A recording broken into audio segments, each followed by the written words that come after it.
In this episode, we talk about Assam Chief Minister Himanta Biswa Sarma's divisive rhetoric against the Muslim community in the state.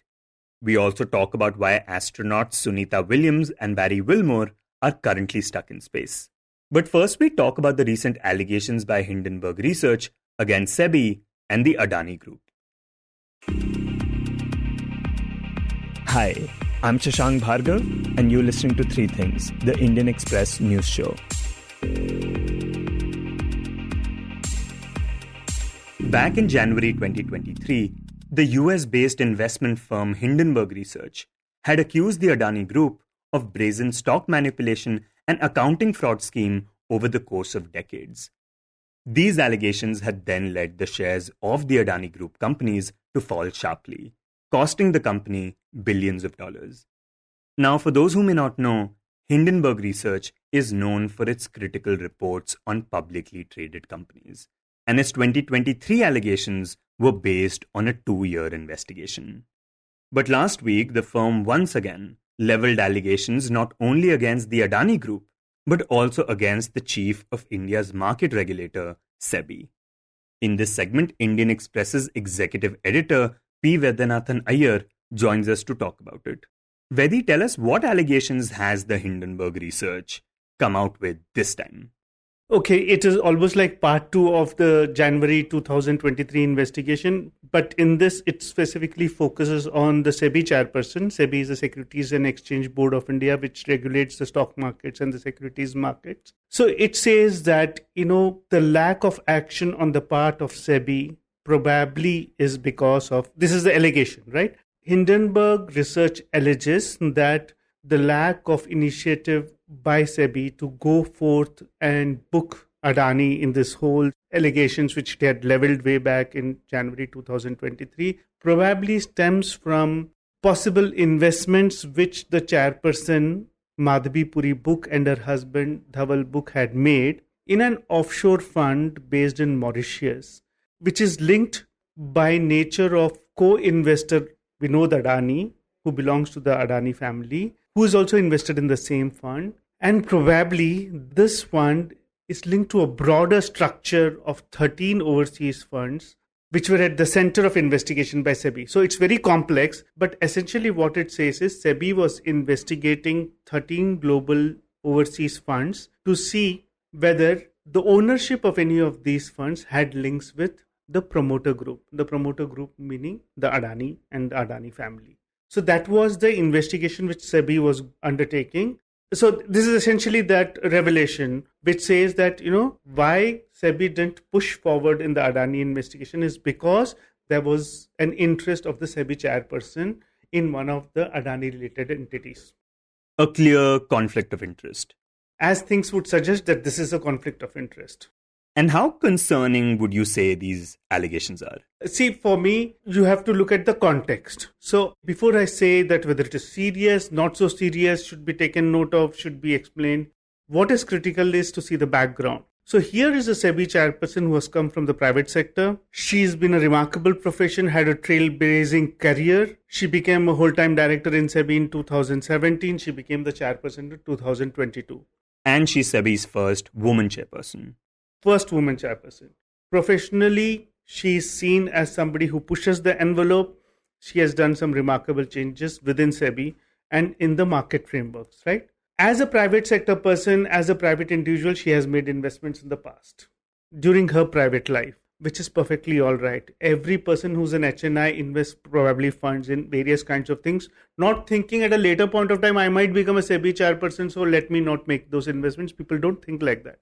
Our life doesn't operate like that. So she has made those investments. But the question is whether she disclosed all this information. And it doesn't stop there. Having disclosed all this information in granular detail, did she explicitly say that the investment where she has put money in the same investment, we know that Adani also has his money. Does she disclose that? Further on, whenever SEBI is investigating anything related to Adani stock market manipulation or Adani's contravention of securities laws, does she tell the board and recuse herself? Does she take a step back? These are the two critical questions that we're looking at. So the answer to your question cannot be devoid of, taking into account the past of SEBI chairperson and also a complete clarity on the nature of disclosures and recusals that she has made in the last, say, 3 years.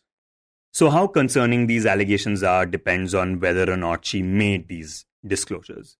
Absolutely. The most critical disclosure being that her investment has been in an entity where we know Adani is also an investor. Second, that this entity where they have invested is part of a structure which is under probe by SEBI for contravention of securities laws.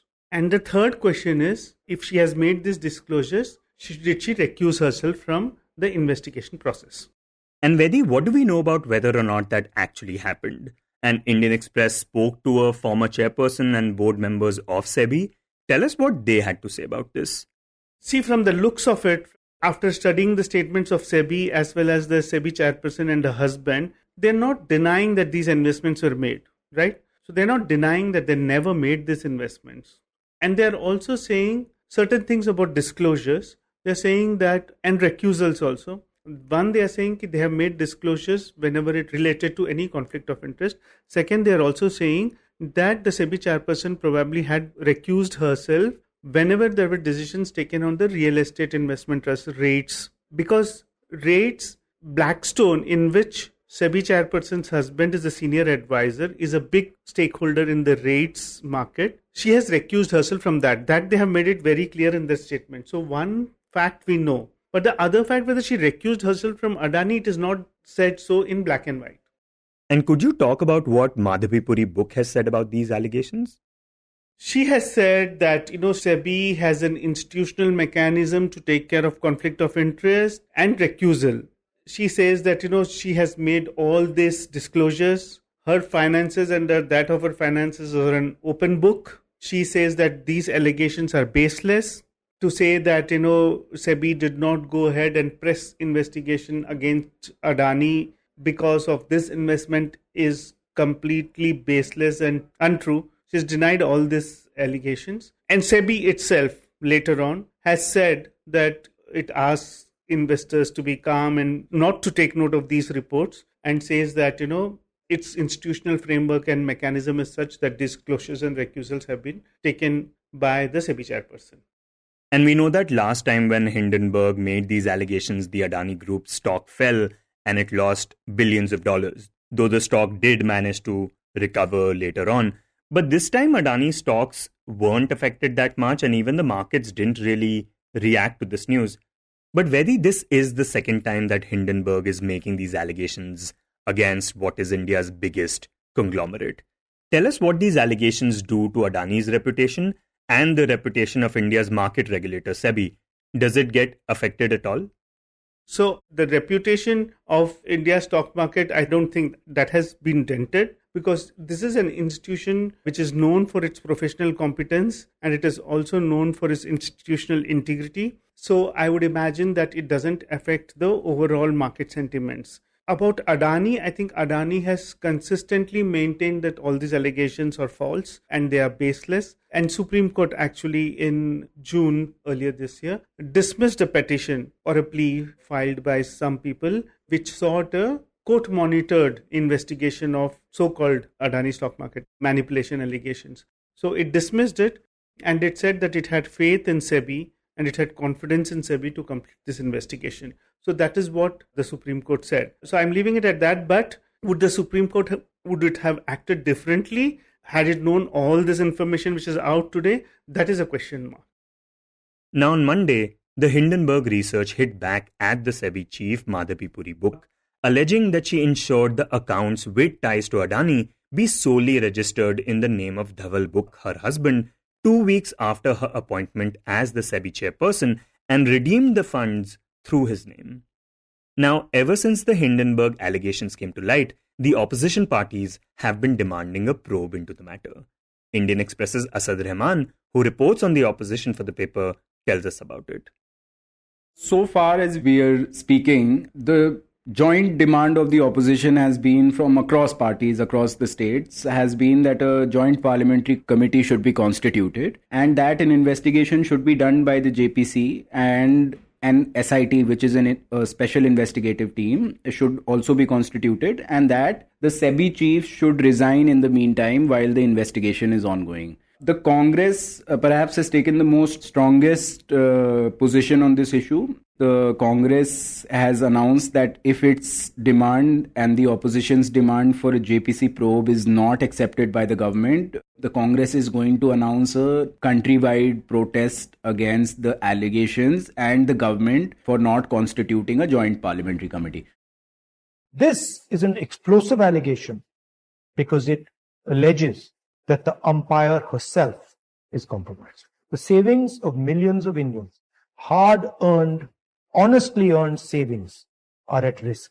It is therefore imperative that this matter is investigated. Retail investors, honest investors... Now let's come to what the BJP has said so far since the report came out. The BJP has said that the report has taken a very speculative approach and that it is guesswork, and that there are several opposition parties and the Congress which have connections abroad, and the report has been released at the time when the parliament has just concluded in order to destabilize India's market and to create economic chaos in the country.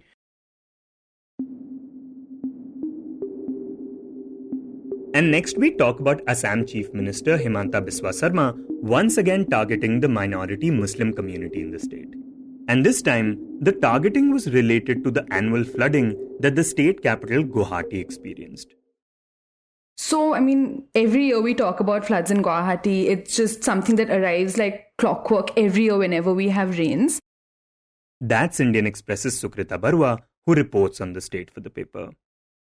The worst of the floods actually in Assam are over, which happens during peak monsoon. But last week, on 5th August, Guwahati experienced a terrible episode of flash floods.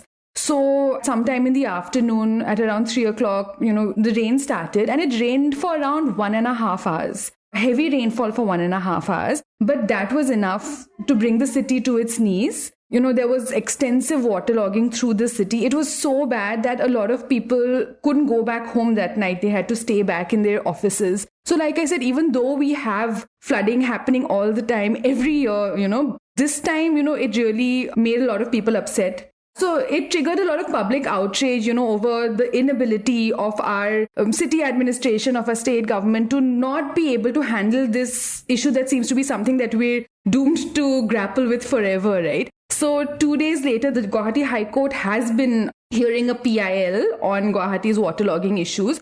So the court did really rap the state government on its inability to handle the issue. The court acknowledged the trauma that was faced by the residents of the city and said that the time has come for the state government to deal with the problem of waterlogging, and that the state government is required to take steps to deal with this permanently. So, there's been a lot of criticism that has come towards the state government, not just from the High Court, but also from the public at large, citizens of Guwahati. And of course, the political opposition has been seizing this moment to really critique the state government's handling of the crisis. And Sukrita, how has the Himanta Biswa-led BJP government reacted to this criticism and outrage? So soon after, this happened, in the days following this deluge, our Urban Affairs Minister, Ashok Singhal, had been making it a point to say that most of the water that had submerged the city on that day were, I quote, water from Meghalaya, not from Guwahati. So, a statement of his that had gone really viral is that, water from the city, water that comes out of the drains would be black color. But the water that we saw that day was red color. So it was clearly water that has, carrying sediment and silt and has come down from the hills. So he was saying that this has come from Meghalaya, and this quantum of water is something that we can't handle. He did say, of course, that, there are failings in the city, but if this happens, there's nothing we can do about it. And that was, of course, the line that was maintained by the Urban Affairs Minister. And then the Chief Minister took it a step further a few days back. And while addressing the press,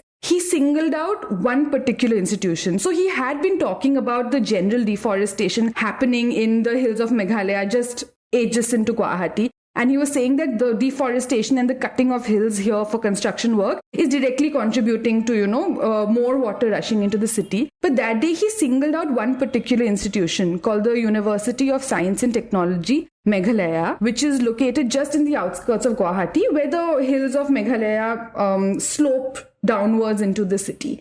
And he singled out this institution and particularly pointed out to construction work happening there for they're building a new medical college within the campus. So he singled out that work and said that this is a big factor in the deluge that happened that day and for, Guwahati's flooding woes. And he took it a step even further and referred to this as flood jihad. The chief minister said that there is rampant hill cutting going on there for construction work, and that this was deliberate on part of the ownership to cause floods in Guwahati. Now, it's understandable, we can make out by now, that the owner of this institute and the chancellor is a Bengali origin Muslim from Assam. His name is Mr. Mahbubul Haq. So he's the chancellor of this university, and our chief minister's offensive against the university was targeted at this particular individual. So this was the tone that he took then. And then this week on Monday, obviously this statement stirred backlash from his political opponents, and even, a lot of people have been questioning, what does this even mean? And he took it a step further and he said, and people questioned him that, why did you use the word jihad? And he said, I'm being mild by calling it jihad. And he then took offense and he went on to attack the architecture of the main gate of the institution. So, it's a big main gate and it's designed according to the ownership sensibilities, and it has 3 domes atop it. So he's been questioning that architecture and saying when you enter the institute, you don't know whether you're entering, I quote, Makkah or Guwahati. So he said that it's embarrassing to enter that campus because you have to walk under the domes. So if they want to be secular, why don't they also have a church-like structure? Why don't you also have a Namghar, which is a Assamese place of community worship? And she says that apart from blaming the university for causing floods in the city, the chief minister also called for its boycott. So USTM has around 6,000 students, and most of these students, they do have students from across the Northeast, but most of them are from Assam. So he was saying that, the only, I quote, solution to this problem is for students from Assam and staff from Assam to stop engaging with the university. So students from Assam should stop going there and staff should stop working there. And he said that the solution to some problems has to be, I quote, economic. He didn't use the word boycott, but that is what, he's saying, that, students and teachers and staff shouldn't work there. And he said that if students and staff from Guwahati stop going to USTM, then Guwahati's floods will stop. Okay, so this is the general tone that's been taken. So it's obviously, been very personal and very, very aggressive. And how has the university responded to these comments and statements by the chief minister?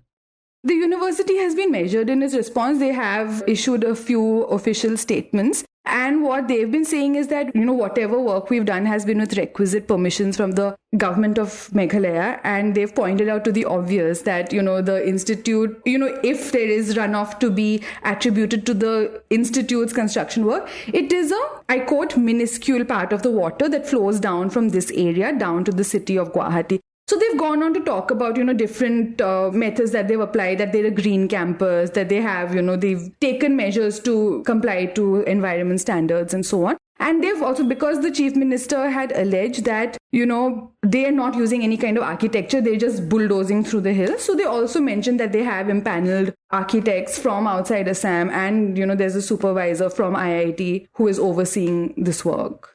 And could you just put Himanta Biswa Sarma's comments into context? Because this is not the first time that he's using the term jihad and targeting the Muslim community in the state. Right. By now, followers of national news and of Assam's developments know that, things have been particularly communally charged in the last few years. There is a big overhanging anxiety, which is not, a recent thing, it's decades old, of, the alleged influx of people from Bangladesh into Assam. So that has kind of become increasingly communal as well.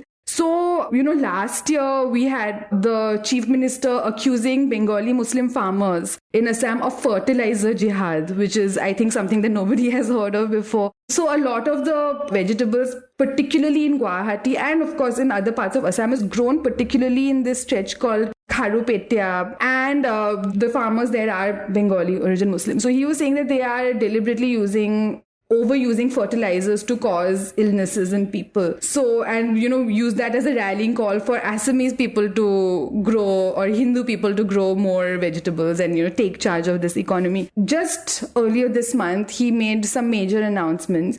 And he has announced that the government will take some steps to curb the sale of land in the state to Muslims. One of these that he talked about was that any kind of land sale transaction between a Hindu to a Muslim or a Muslim to a Hindu will need the permission from the chief minister for the land sale permit to be issued. So, of course, that there's been no order passed yet, but these were announcements made by him. And he said that this was to address, I quote, land jihad. And we, of course, already have, I quote, anti-love jihad laws in other parts of the country. So he said that Assam would also introduce one, and that this would entail life imprisonment as penalty. So flood jihad is the latest term in this jihad lexicon. Right, and his rhetoric and comments are particularly concerning. But when we talk about floods, you mentioned how this is an annual event. And a lot has to do with the state's trough-like shape and the hills that surround it. But in what way does the city's infrastructure and planning affect this issue? So actually, we recently had a discussion hosted by Indian Express on, Guwahati's urban challenges, flood being the central of it. So one of our panelists mentioned that, Guwahati is not topographically suited to be an urban habitat. So, because of this trough-like shape, when it rains and it's surrounded by hills, water is inevitably going to flow down and accumulate here. The city naturally has its own drainage system. We have the river Bhorolu that flows through the city, which is actually a natural drainage system for the water to flow into the excess water to flow into the Brahmaputra. We also have, 3 major beels, like wetland systems within the city. But the nature of urbanization has been that there hasn't been a drainage plan that's been followed. So, there's been a lot of build-up, a lot of construction that has happened on these wetland systems. So ultimately, when it rains and, the drains have been clogged with plastic waste, there really hasn't been management. So the drains are under capacity, they are clogged, and the natural drainage system is not able to function as it used to. So because of these circumstances, if it rains, there's nowhere for water to go. It should have flowed into the Brahmaputra, but that system is just not in place. Also, Abhijit Sharma, who is a town planner, who I had spoken to actually after, this ongoing discourse, that it's because of Meghalaya that the city is getting. He said, of course, that's a factor. There is deforestation, there's hill cutting, but like everything else in this world, it's grey. And Meghalaya is not the only hill. We also have hills within Guwahati. There are other hills adjoining the city. So you can't just point towards that. And of course, like I said, over time, that the city's drainage system itself is not equipped to handle this.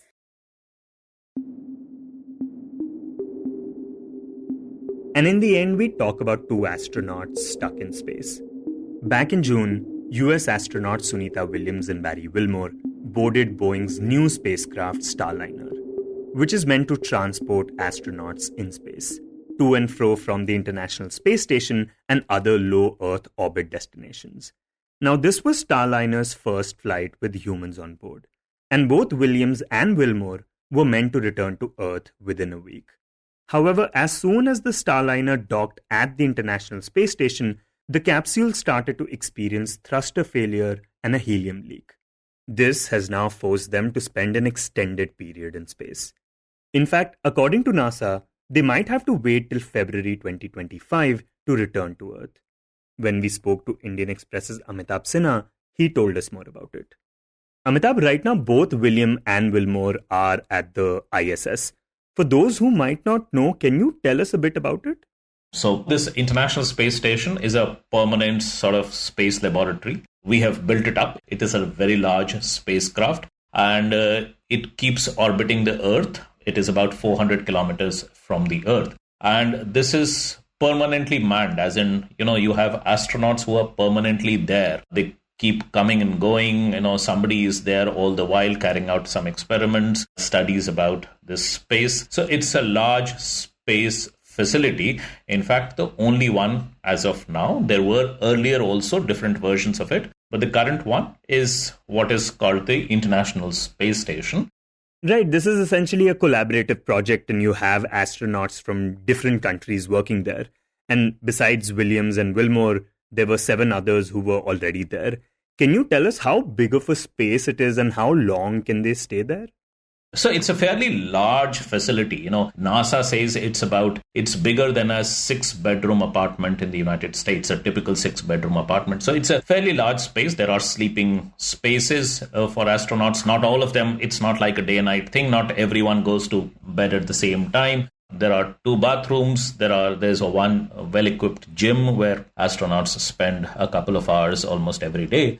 So it's a fairly large sort of a facility. It's not that the presence of Sunita Williams and Butch Wilmore will actually crowd out that space or that they'll be crammed inside that. There's a fairly comfortable space to live in. And also with regard to your second question about how long people stay, there have been instances of astronauts having lived there for more than a year. So the record actually of the longest time in space, that was not spent on International Space Station. That was spent on the Mir Space Station, which was put up by the Soviet Union in the 1980s. And the world record for the longest stay in space is about somewhere around 480 days. So that was done in the mid-90s, actually. But in recent times, people have done more than a year. US astronauts, including women, have done almost a year or more than a year. So this is not unusual time that they will be spending.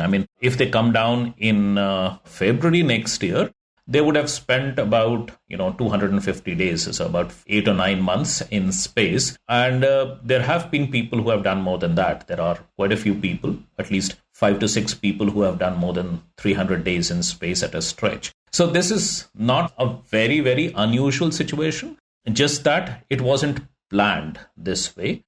Right, and it's important for us to mention that they're not in danger. It's just that usually people have to extend their stays in space for only a few days.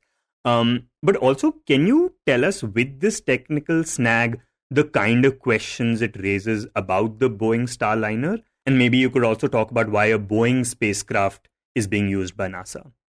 Right. So NASA has this extensive program of including private players in its space program. It has lots of private partners. Some of them provide rockets, some of them provide spacecraft, some of them carry cargo. It has a very extensive private participation in its space program. So as part of that, they have selected some of these aerospace companies to actually have their spacecraft go to the International Space Station as well. So the space transportation part, which is now, everyone knows about it. There is no new thing happening. You know how to go there in space. You only have to build it. So NASA can concentrate on the science part and the technology part and the new things, that the exploration part, something that we are trying to do in India as well. So as part of that, they have also contracted a few aerospace companies to have their spacecraft go to International Space Station as well, carry their astronauts to International Space Station and back. And Boeing is not the only one, although this spacecraft, the Starliner, this was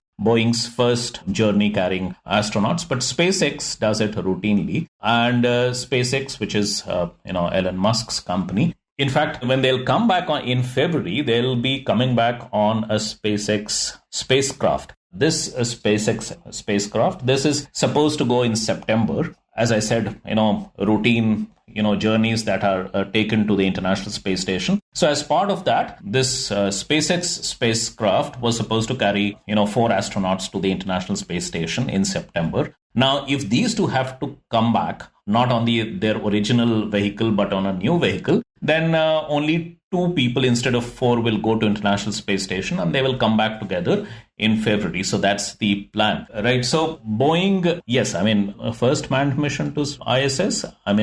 It hasn't gone according to plan, so there will be some amount of question marks. But the private participation in NASA's entire space program, that's quite extensive, and they participate in almost all sorts of affairs.